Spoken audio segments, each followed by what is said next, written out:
Sabonani ma viewers lama subscribers AVG reality channel igama umxolisi isibongo ngesakoncube. Ngithemba ukuthi ngilithola lonke liphilile. Ngithe mina angibuye ngizophendula umbuzo obuzwe ngabantu abaningi, especially abale ZEP. Lizakhumbula ukuthi uminister ubese parliament ensukwini ezimbalwa ezidlulileyo 2 or 3 days ago. Owe Home Affairs uDr Leon Sheba abekhuluma khona ngendaba ze Home Affairs. So abantu abaningi bathukile bathi bona uminister bazwa kuthiwa uthe sebezabotshwa, kungakho bafuna ukuthi bazwisise ukuthi kahle utheni injalo uthini ngabantu abalama ZEP, ngoba uke wakuthinta okwedaba lwama ZEP.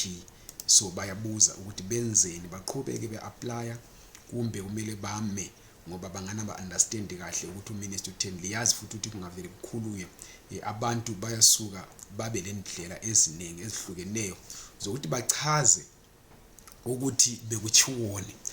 Kungakho yikho lokho enzokhuluma ngakho namhlanje. Ngingakaqhubekeli phambili, ngicela ukuthi li subscribe kule channel, li like le video, libuye li share i-link yali video kumbe ligqugquzele abanye njalo ukuthi balandele li channel, especially abakhuluma ulimi lwesintu, ngoba li channel yenzelwe bona. Uminister we Home Affairs uphumile earlier this week eParliament ebekhuluma ngebudget speech yakhe, bepresenta ibudget speech yakhe lapho athe yena kuzoba khona ukuthi kugedle amazinyo, especially emakhampanini ase South Africa lawo okuthiwa kumbacatshangela ukuthi aqhatshe abantu bokuza abangekho emthethweni, abangekho lapha ngokusemthethweni.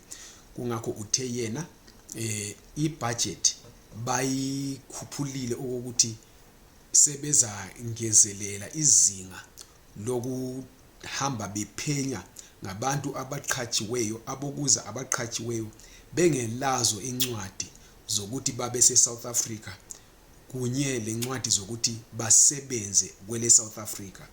Ubalise ukuthi kuzohanjwa ezindaweni ezinjengasemaplazini, la kwazi ukuthi emaplazini kusebenza kakhulu abantu base Zimbabwe, labantu base Malawi, labase Mozambique.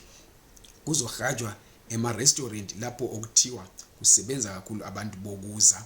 Kuhanjwe futhi kungenwe endaweni ezinye futhi njalo ezihlukeneyo ezicatshangelwa ukuthi ziqhatshe abantu bokuza ngokusemthethweni. Kukanti labo abazobanjwa lapho bazahlangana lokuthi bazahanjiswa emakhoti, kukanti futhi bazabuye badeportwe. So uminister uthe imali ivele isikulungele lokho ukuthi kuzayenzakala within the next 12 months, ukuthi songaqala namhlanje ubevele sokuqalile. Ngiyazi ukuthi abaningi ikakhulu abase Gauteng selikunanzelela ukuthi amapolisa asebhizi kakhulu, asebopha abantu ikakhulu eJohannesburg, asemisa abantu abangela amaphepha ayababopha, enza izinto eziningi ezihlukeneyo. Abanye bayadiziswa, abanye bahanjwa beyikhitshwa ngabo 4500. Kungakho uminister uthe yena sebeza ngena emakhampanini ke manje kulama sectors, njengoba sengitshilo ukuthi angu2 angikhona ngama-restaurant, kube sokusiba lasemaplazini, ukuthi babanjwe labo bantu. Lizakhumbula futhi ukuthi uMtswalethu wayethe yena ikhampani ezatholakala iqhatshe umuntu wokuza ngokungekho emthethweni layo isizojeziswa ngendlela ezithile. Kungakho uminister laye omutsha ukugqugquzele lokhu ukuthi kusezangena yena, kodwa ukhulume ngabantu bokuza abaqhatshiweyo ukuthi basazodilwa labo kakhulu ngendlela ezihlukeneyo. Wasethi yena baza kwenza lokhu bebambisana lezinye ingatsha ezihlukeneyo zikahulumende ezinjenge Department of Labour, besenza lolu hlelo. Kakuchongo ke ukuthi lolu hlelo luzoqala njengoba sengitshilo, kodwa lanxa amapolisa, liyazi amapolisa asebenza under i-Department of Police balo minister wabo, uminister uSenzo Mchunu. Kukhanya bona vele sebeqalile ukuthi baqhubeke bebopha abantu bokuza abalapha eSouth Africa ngokungekho emthethweni. Wasethi ke yena uminister of Home Affairs futhi ekhuluma khona lapho eParliament, wathi yena kule ndaba ye-ZEP lezinye izindaba ezichiyelwe ngumtswaledi zise court, uthe uzoyenza immigration advisory board ezabe imnikeza ubungcwethi bokuthi indaba enjengale iphathwa kanjani, enjengale iphathwa kanjani. Njengoba ke liyazi ukuthi uMthwalethu seluze uchiye eluze kakhulu ezindaba ezithile, including indaba lapho akhansile khona iZEP. Lizakhumbula ukuthi wahanyiswa ecourt, ePretoria High Court, ehanjiswa i-organization ethiwa yi-Helen Suzman Foundation. Watholakala ke elecala lokuthi ukhansile iZEP engenzanga ucwaningo olugcweleyo, engazange akhulumisane ngokugcweleyo lalabo abaphethe ama-ZEP, ama-Zimbabweans, engazange akhulumisane lama-organizations asebenzisana lama-Zimbabweans ale-ZEP, engazange futhi njalo alandele umthetho. So engenzanga enough consultations ngesizulu. So icourt yasisithi yona ibeka eceleni ukukhansilwa kwe-ZEP, yakubiza ngokuthi ku-unconstitutional, ku-illegal, njalo ku-null and void.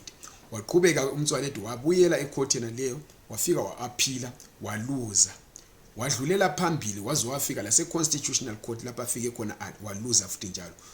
Kungakho uMinister of Home Affairs omutsha uthe yena i-Migration Advisory Board le izobhekana le ndaba ezinjengalezo lokuthi kwenziweni ngodaba lolu lwe-ZEP njobani i-government isiluluzile, uma ithi department isiluluzile e-Home Affairs. Kodwa angakuchongo yikuthi abantu bayeke uku-applya for ama-ZEP extension, kumbe ama-waiver, kumbe ama-permits. Okutsho ukuthi njengoba engakuchongo lokho uMinister, qhubekani ke lina li-applyele ama-waiver, qhubekani li-applyele ama-permits, qhubekani li-applyele ama-ZEP extension nxa kuyikuthi kwesekukhethile. Awole waiver kahle applyele i-permit manje ngoba izinto zisazobheda. Nxa wena ulokhu uphethe iZEP yakho eseya expire, of course ile grace period yamhla ka-31 December, kodwa isikhathi siyahamba. Ngoba uMinister njengoba lamuzwe ekhuluma ukuthi yena into yakuqala azayenza yikumake sure ukuthi laba abavele sebe-applyile bayathola ama-outcomes abo masinya. Kungakho ngena kulolo hlelo ukwenzela ukuthi lawe ube ngomunye wabangahambi sebegijima sebesebenzisa izimali ezingekhoyo, kumbe sebengena kubomatshonisa bethatha izimali ngenxa yokuthi isikhathi sesihambile, umuntu utholakale engasela mali. Ngoba ziningi into ezivukayo ezingakwenza zikudlela imali wena ulokhu ukade usahleli phezu kwayo ngesikhathi kufanele ukuthi u-apply kusasele isikhathi.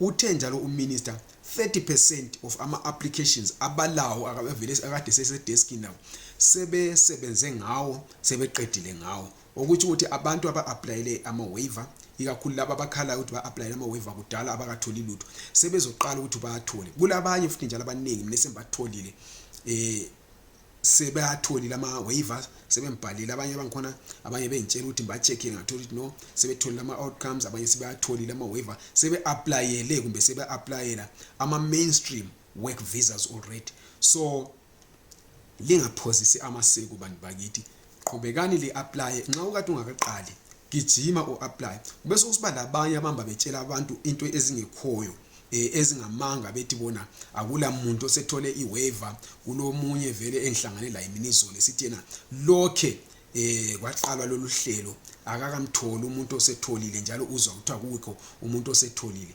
Akusilo iqiniso lelo bantu bakithi, abantu bayawathola ama-waiver. Lalo ndoda ngimbonisile abantu esengibazi mina asebetholile ama-waiver, sebe-applyele ama-permits already, sebelinde impendulo zokuthi ba-applyele ama-permits. Kukanti nxa ubhala incwadi, kulabanye asebethole ama-waiver ba-applyele ama-permits bayaswela bele-ZEP bengonanga lutho, kungenxa yokuthi encwadini zabo lezi abazibhala for i-letter of motivation bayathiya phandle ukuthi bawaivelwe i-SAQA certificate, South African Qualifications Authority certificate, esiyi-certificate sokuthi wena lese ungutitsha eZimbabwe, ubuye eSouth Africa, wafika lapha wasebenza njengotitsha, kufanele uye ePretoria eSAQA offices ufike baku-evaluatele i-degree kumbe i-diploma lakho olalo lelo, bali-grade bona la, ukwenzela ukuthi usebenze ule certificate esithi hayi lo muntu is a qualified teacher, angafundisa noma isiphi isikolo kumbe isikolo sikahulumeni. So nxa wena ungakufakanga khonokho ukuthi i-regulation 16. what ekhuluma ngeSAQA certificate ngicela libeke eceleni, bazafika phambili ngale becheck ukuthi wena uwaiveni. Nxa ungakuwaivanga lokho bazokuncitha ipermit. Yikho lokho engithe mina ngilitshele ngakho okwanamhlanje. Ngicela ukuthi nxa lilembuzo lingabuzani lina lodwa ngokungazi kwenu, libuze thina, because thina lathi lapho esingazi khona siyabuza khona ku VFS, siyabuza ku Department of Home Affairs, siyabuza kuma experts ukuthi lapha kuthiwani, bese sibuya sizolichazela ngento esiyaziyo esesiyitshelwe ngabantu abaziyo. Ngicela ukuthi ke nxa ulombuzo ubuze ngaphansi kwaleli video kule ndawo ethiwa comment section, ufike ucomment khonapho ubuze, kumbe ungifakele mina imessage ngeWhatsApp ku 073-962-3075. Ungafoni, ungafaki ivoice note, singavumelananga, kodwa wena texter ubuze. Ungabuza ngesiNdebele, ungabuza ngesilungu, ungabuza ngesishona, ngiza kuphendula. Ngiyabonga kakhulu. Lingakhohlwa futhi njalo ukusubscribe kuli channel, like ivideo le, libuye lishare.